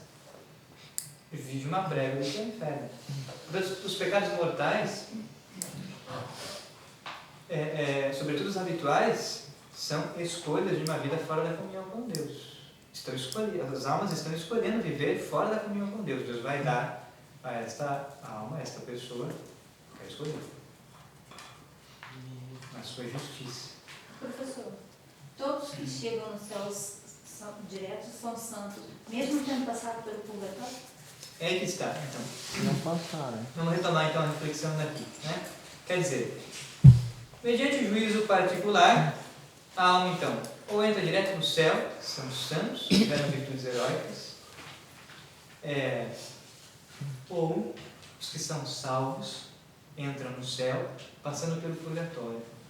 Então o que é o purgatório? O purgatório é um estado de purificação, certo? No qual há esperança e o fogo do arrependimento. É um tempo, o purgatório, é um tempo que São Tomás chama de Evo, no qual a alma se purifica para poder entrar e gozar da visão beatífica no céu. Para entender o purgatório, nós precisamos dar um passo atrás e entender a doutrina do pecado. Veja, os nossos pecados geram uma culpa, uma pena e uma ferida. Já falamos sobre isso aqui? Eu lembro que nós falamos no curso de ascética e mística. Os nossos pecados geram uma culpa, uma pena e uma ferida. Tá? Todos os pecados mortais geram uma culpa e uma pena radical, absoluta. E aí o que é pecado mortal, né? Nós temos uma lista tremenda de pecados mortais que são muito comuns no nosso dia a dia, né? Ato conjugal fora do matrimônio, adultério, pecado mortal. Pessoas que não são casadas, né, na igreja, os casais de namorado que não vivem a castidade, pecado mortal. O pecado mortal, Aliás, nós temos no nosso Drive um folder com exame de consciência. Logo que você acessa o Drive, sem entrar em pasta nenhuma, ali fora mesmo tem 2 arquivos. Um folder de exame de consciência, ali nós temos os pecados mortais. Tá? Eu não vou entrar nisso porque demandaria um tempo enorme, mas pecado mortal tem matéria grave e pleno consentimento por parte da pessoa. Pecado mortal. Pecado mortal gera uma culpa e uma pena absoluta.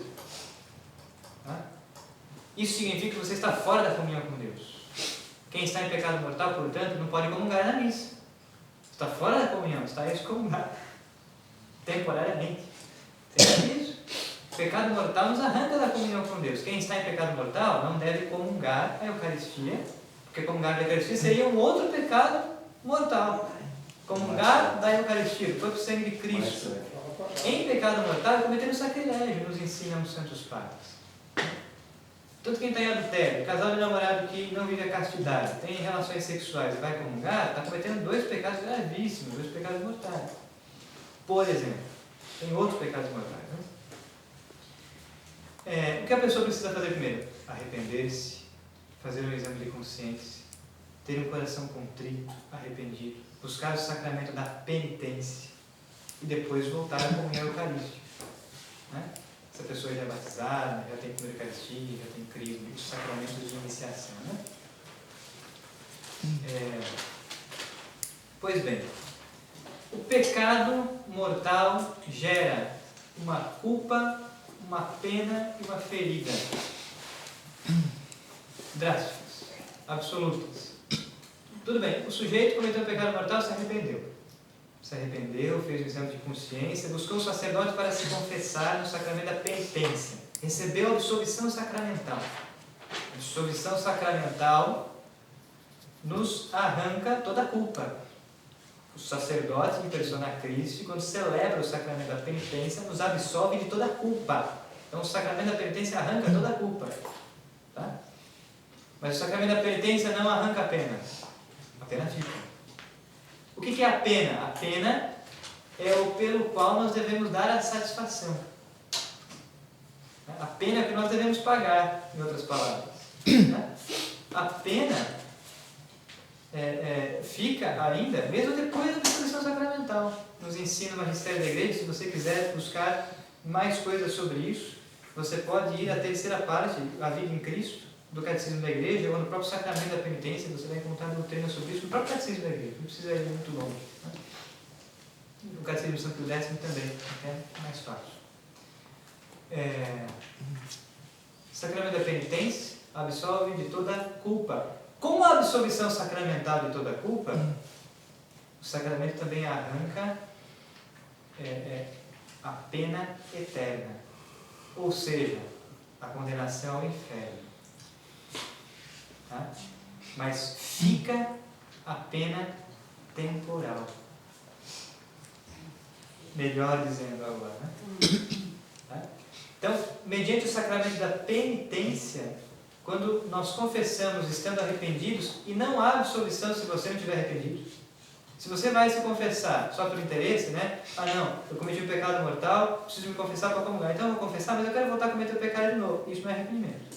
Não tem absolvição sacramental se não tem arrependimento. O sacramento da penitência torna-se inválido se não tem arrependimento, nem contrição. Tá? Então, uma vez que a pessoa se arrependeu, e o arrependimento implica, né, em sofrer, ter contrição por ter ofendido a Deus, ter perdido a graça, implica também um firme propósito de não voltar mais a pecar. Né? A determinação. Todo mundo volta a pecar tudo de novo. Não deveria ser assim, né? Só há absolvição sacramental se existe arrependimento e contrição.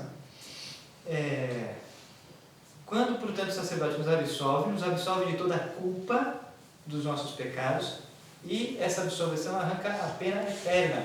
Ou seja, a pena eterna é a condenação ao inferno. Mediante a absolvição, a pessoa está salva do inferno. Mas o sacramento da penitência não retira a pena temporal. A pena temporal é aquela pela qual você deve dar uma satisfação.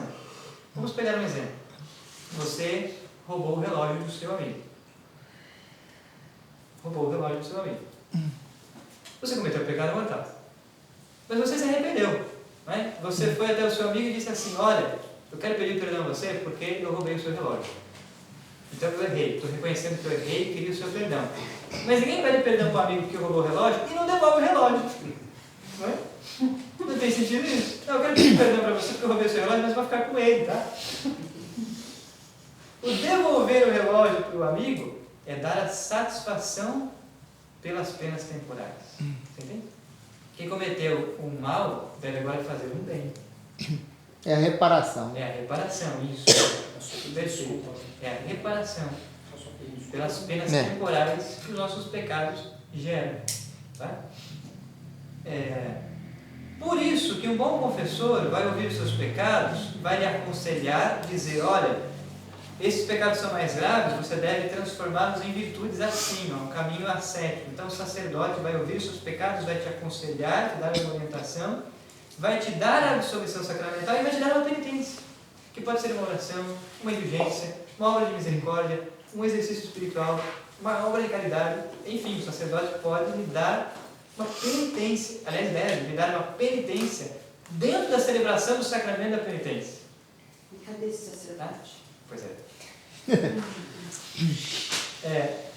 a penitência que o sacerdote nos dá é um exercício espiritual que nos ajuda a reparar a pena temporal.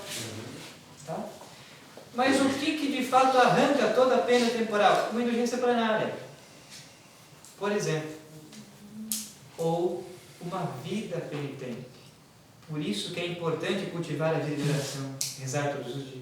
Por isso que é importante cultivar uma vida sacramental. Se a igreja pede que nós nos confessemos pelo menos uma vez por ano, não vamos ficar com o mínimo. Vamos nos confessar, sei lá, uma vez a cada 2 meses, uma vez por mês, uma vez por semana. Você entende? Fazer um bom exame de consciência, confessar não só os pecados mortais, mas também os pecados veniais. Uma vida de oração, uma vida nos sacramentos, uma vida penitente, uma vida na mortificação. Essa vida penitente, essa vida na mortificação é uma vida de santidade, que vai arrancando as penas temporais. Se a gente não dá a satisfação pelas penas temporais nessa vida terrena, numa vida de oração, numa vida penitente, e morremos, nós vamos ter que dar a satisfação dessas penas temporais no purgatório. O que nos leva para o purgatório? As penas temporais. É isso. E veja, a igreja, Deus pela igreja, já colocou tudo ao nosso alcance para que nós sejamos santos. É só estender as mãos e agarrar.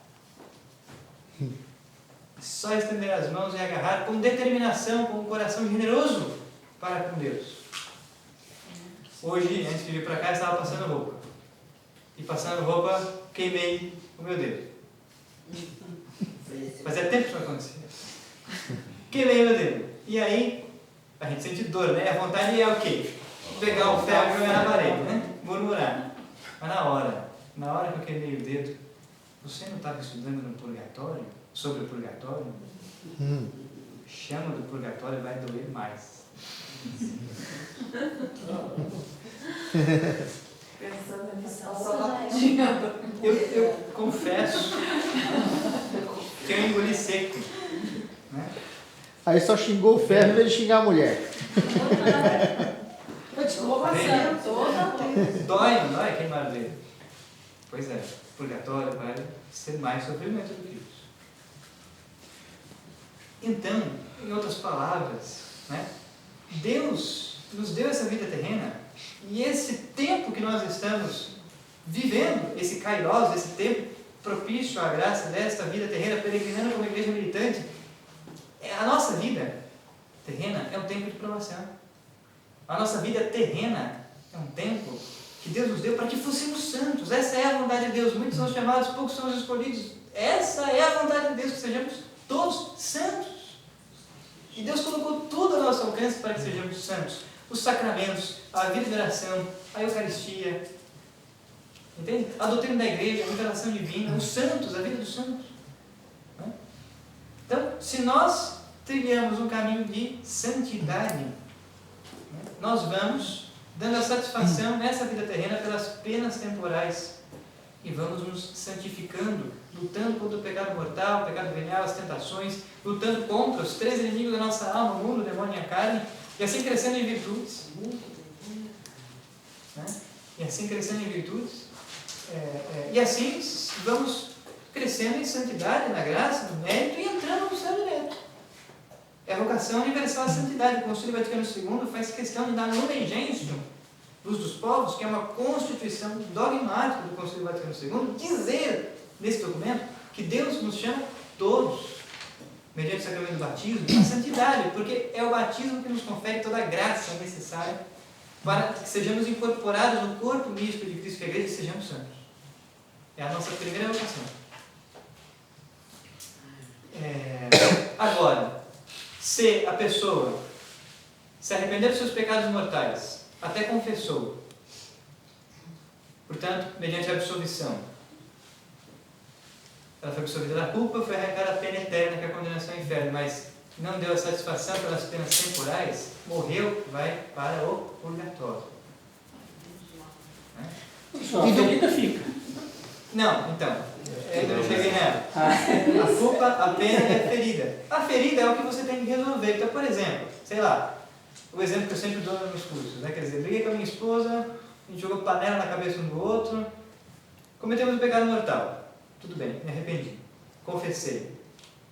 A absolvição sacramental nos absolve da culpa, arranca a pena eterna. Então, disso já resolveu, não é? Fiz uma indulgência plenária. A pena temporal também foi arrancada. Agora fica a ferida. Qual é a ferida? O ressentimento. O que você tem que fazer? Olha, você tem que sentar lá, pedir perdão, perdoar, tomar um café com a esposa, E comprar uma panela nova. levar uma rosa E comprar uma panela nova. e comprar uma panela nova. Você entende? Você tem que devolver o relógio. Não falta sogra. E as almas só vão sair do purgatório na parousia ou depende da pena que é imputada? Depende da pena. Depende da pena. Algumas almas que estão no purgatório devem dar satisfação das penas temporais dos seus pecados mortais. Outras almas que estão no purgatório devem dar satisfação das penas dos seus pecados veniais.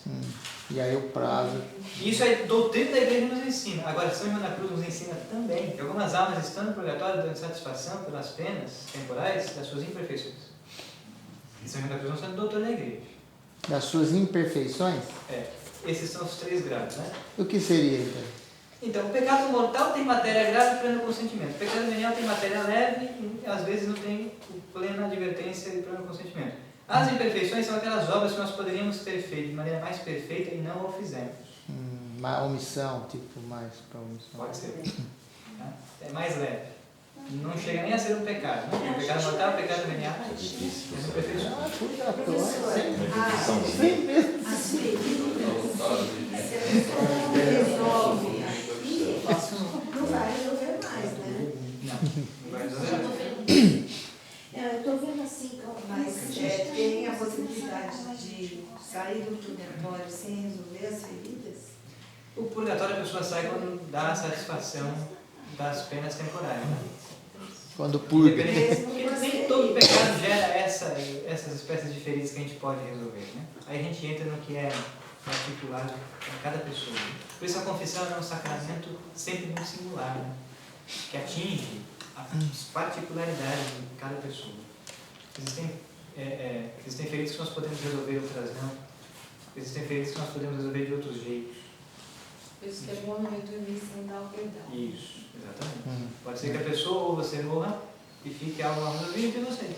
Então, busque a criatura para se reconciliar. Seja humilde, peça perdão. Seja humilde, perdoe. Você falando assim, cara, que não fácil ser santo, né? Mas é difícil pra caramba, não é fácil. A gente precisa deixar Deus quebrar o nosso coração. Não é o fato de Deus quebrar o coração, é no mundo que a gente está. Com tanta coisa que você É fácil pecar. você já pode chegar É fácil pecar. É muito faz. Por isso joga fora da religião. Não, é então. Se o teu pé te leva a pecar, arranca. Se o teu olho te leva a pecar, arranca. Só tem canal do boi e coisa, não tem mais nada. Né? Ninguém vai se mutilar o corpo. Mas o que o Evangelho quer dizer? Se a TV te leva a pecar, corta o fio. Se a internet te leva a pecar, arranca o roteador. Põe no lixo. Você entende? Às vezes nós precisamos ser radicais nesse mundo. Às vezes nós precisamos ser radicais. Aí aos poucos a gente vai tendo maturidade. Mas é tipo assim, o Enem agora, de colocar o tema do Enem, Sim. como que aquela criançada toda. É o mundo. Eles não queriam pecar, mas eles estavam ali, tinha que escrever sobre aquilo ali. Mas é uma questão que detém também. Dá para tomar essa discussão. Mas, de fato, são temas que incitam ao pecado. Né? Só a indulgência plenária, né? O senhor falou do pecado, né? Uma indulgência plenária, rezar o rosário é uma indulgência plenária, né? A pessoa que está em estado de graça, portanto confessou, e reza o rosário ininterruptamente pelas intenções do Santo Padre, isso confere indulgência plenária. Tá? Então veja, né? A pessoa que está em estado de graça reza o rosário todos os dias, vai ter cada vez mais indulgências, ou plenárias, ou parciais, dependendo do que o rosário foi oferecido, as intenções que foram postas, as condições do seu Só o terço não vale? Tem que ser o... Vai conferindo graças. Porque o rosário é 3 terços. Negociação, né? Um quarto. Esquece que o terço foi varrido pelo caldo do demônio. Faltou os 2 terços. Mas o senhor falou pelo Papa? Apresentações do Santo Padre. Aí você tem indulgência plenária. É que a gente não reza o rosário, É mais fácil. Mas tem outros exercícios espirituais também. Indulgência plenária. Tem um documento do nosso breve sobre indulgência. Lá tem alguns exercícios espirituais que conferem indulgência parcial e plenária. A condição da ferida depois da pena de culpa tem algo a ver referente às feridas que Cristo sofreu na cruz ou não tem nenhuma relação? Tem e não tem. Quer dizer, se nós considerarmos o que diz o profeta Isaías, no capítulo 53, nas suas chagas encontra-se cura para nós. Então, aquele que contempla o Cristo crucificado e aquele que contempla que ele disse crucificado, Pai, perdoa-lhes. Eles não sabem o que fazem. Quem, ao contemplar esse mistério, não vai olhar para si e dizer: por que eu não perdoo aquela pessoa? Se ele perdoou, ele que sofreu mais do que eu. Então, a oração e a contemplação das chagas de Cristo pode nos levar a uma conversão ou alcançarmos de Deus a graça necessária para dar perdão ou para pedir perdão. Nesse sentido, sim. Eu quero dizer no seguinte sentido, o pecado gera pena, culpa e ferida. Se essa ferida aconteceu devido às feridas que o Cristo sofreu. Ou não tem nada outra a ver. coisa. Outra coisa. São feridas dos pecados, porque nós temos 2 espécies de pecados. Primeiro, temos o pecado original e o pecado atual. Certo? Dentro do pecado atual, pecados mortais e pecados veniais. E aí, os vários tipos. Né? Professor, o senhor falou que as almas que estão no purgatório, elas não, depois da parousia, ainda pode acontecer de ficar almas no purgatório. Então, aí tem acho que a revelação de, eu não lembro se foi para Francisca ou Jacinta, De Fátima. em Fátima, que fala, né, que ela pergunta quem que vai para o céu. Aí pergunta de uma amiga da irmã, e ela fala, essa vai ficar no purgatório até os confins do tempo. Sim. Esse confins do tempo eu já imaginei que fosse até a vinda de Jesus, que daí acabaria. Então, é assim. Eu nunca encontrei nada do magistério da igreja que afirmasse que o purgatório vai existir até a parousia, ou se o purgatório ainda vai existir depois do juízo final. Eu confesso a vocês que eu não encontrei nada do magistério da igreja, nem nesses livros, nem no próprio livro, sobre essa questão. Parece lógico, né? Eu também acho.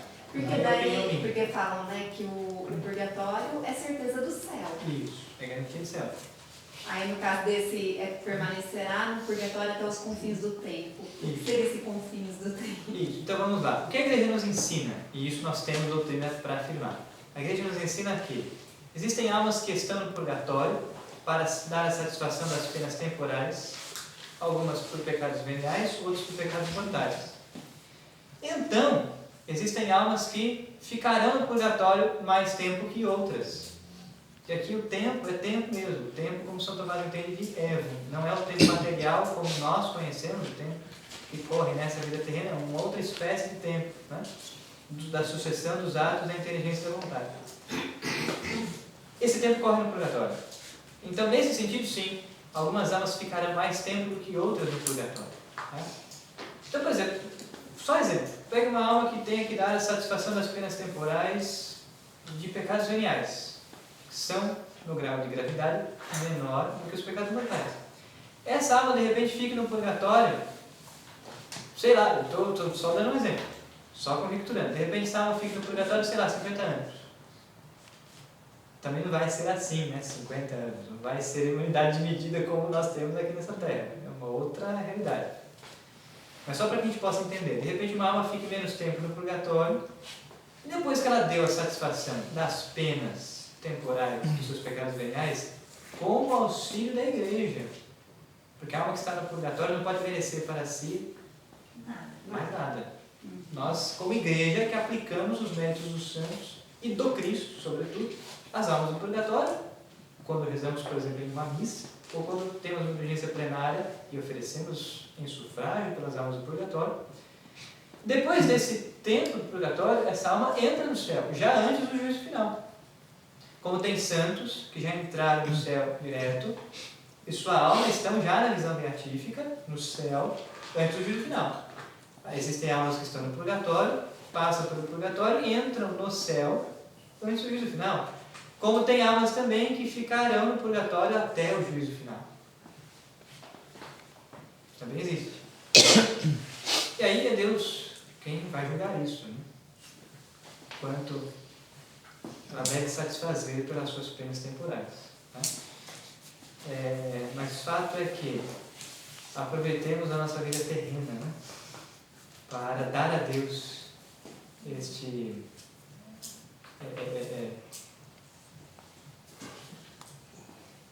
esta satisfação, essa expiação, né, pelos nossos pecados. Nos convertamos. Não é? Nos convertamos. A gente não sabe quanto tempo a gente tem de vida. Pensar nisso é bom. Pensar nisso é bom, sabe? Deve levar a gente a refletir sobre a nossa conversão. Pensar na morte, pensar no juízo, faz bem. É salutar. Que hoje em dia, muita gente tem dito por aí, e nós temos visto muitos falsos teólogos que se colocam contra o magistério da igreja. Não. Deus é bom. Deus é misericórdia. Não é bem assim. Então, Deus vai te perdoar se você se arrepender. O inferno está vazio. Você entende?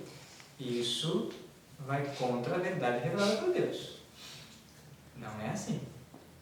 E esses pais que a gente vai confessar e falar assim, tranquilo, imagina. Então. E nem dá penitência, nem dá nada. Como a gente fala? Não dá penitência. Então, aí que está. O sacerdote fala que uma coisa que é pecado, e ele diz que não é, o padre é responsável por nos orientar. Aí vale aquela palavra que Cristo dirigia aos fariseus. Quem peca é ele nesse caso. Também, mas não só, nós também, se vamos na onda dele, né? Aí vale aquela palavra que Cristo dirigia aos fariseus, quer dizer, melhor lhes fosse amarrado na pedra de meio ao pescoço e fossem atirados ao mar do que desviar do caminho a um desses mais pequeninos. Ele diz isso aos fariseus. Por quê? Porque os fariseus, os mestres da lei, tinham a autoridade de ensinar, tinham a autoridade de apontar o caminho da salvação. Como o Antigo Testamento, que possuíam as Sagradas Escrituras já, do Antigo Testamento. E aí Cristo vai dizer, olha, vocês não entram na eternidade e não deixam ninguém entrar. Então essa é a briga de Jesus com os fariseus, a ponto de Cristo dizer aos fariseus: olha, o reino de Deus vai ser tirado de vós e vai ser dado a outros, aos apóstolos, a igreja. Então é isso. Por isso a importância de, sobretudo nos nossos tempos, conhecermos o tempo da igreja, sabermos o que devemos fazer para sermos salvos. Mestre, o que devo fazer para entrar na vida eterna? Conheces os mandamentos. Amarás a Deus sobre todas as coisas. É essa a pergunta que o jovem rico faz a Cristo. Mestre, o que devo fazer para entrar na vida eterna? Teologia moral.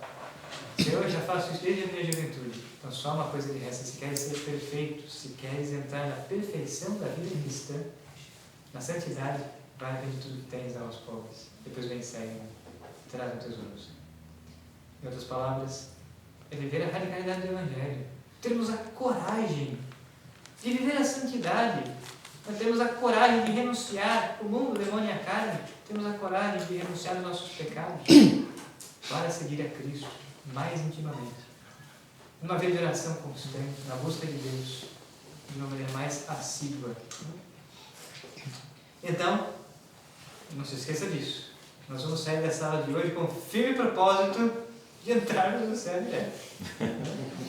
De sermos santos. Tá? Então, isso é o purgatório. Tá? Depois o padre Fábio vai dar mais detalhes, né, sobre o que é o purgatório. Nós estamos lidando e explicando. Nós estamos lidando e explicando. Você vai colocar no grupo? Coloque, depois eu coloco. Eu tiro. Posso tirar? Eu tiro a foto, não. Tá ótimo, pode ser. Estamos lidando com os estudos da doutrina da igreja de uma maneira geral. Nós não estamos descendo, né, as particularidades, embora façamos referência aqui e acolá, mas há muito a estudar sobre cada um destes artigos do símbolo apostólico, sobre cada um destes temas. Né? Nós hoje, então, vamos ficar por aqui. Na próxima aula nós vamos dar sequência, nós vamos ler então na próxima aula do parágrafo 1023 até o parágrafo 1037, vamos falar do céu, vamos falar do purgatório, vamos falar do inferno, lendo o Catecismo da Igreja, vamos fazer referência a um texto do Denzinger, do Concílio de Florença, sobre o purgatório. E findado isto, nós vamos, já na próxima aula, entrar no juízo final. Tá? E aí nós vamos distinguir do juízo particular. Vamos falar do juízo final ou juízo universal, a mesma coisa, e as suas etapas. Tá? E aí nós vamos falar, então, da parousia, da ressurreição dos mortos, do juízo final, dos novos céus e da nova terra. Tá? A consumação da história. Porque nós que somos cristãos, cremos que a história tem um começo, com a criação, e a história terá um fim, com a consumação dos séculos, a parousia. Portanto, ao contrário dos gregos, que no período clássico, né, período de Sócrates, Platão, Aristóteles, sobretudo, ao contrário dos gregos que acreditavam que a história não tinha nem começo nem terá fim, nós cristãos, inclusive, temos um choque cultural, né? Quando o cristianismo, a patrística, a escolástica, né? Mas sobretudo no tempo patrístico, que nasce dentro do período helenístico, nós temos um choque cultural, a nossa visão de história. Né? Então, a visão cristã de história é que ela tem um começo e terá um fim da consumação dos séculos, né? Onde o Senhor fará então novos céus e uma nova terra. Deus então glorificará a nossa natureza humana, mas glorificará também toda a criação. Então nós vamos ver isso na próxima aula. Pois bem, se mais alguém tiver alguma dúvida, pergunta, eu vou estar por aqui. Obrigado pela presença de vocês. Nós nos vemos na próxima aula.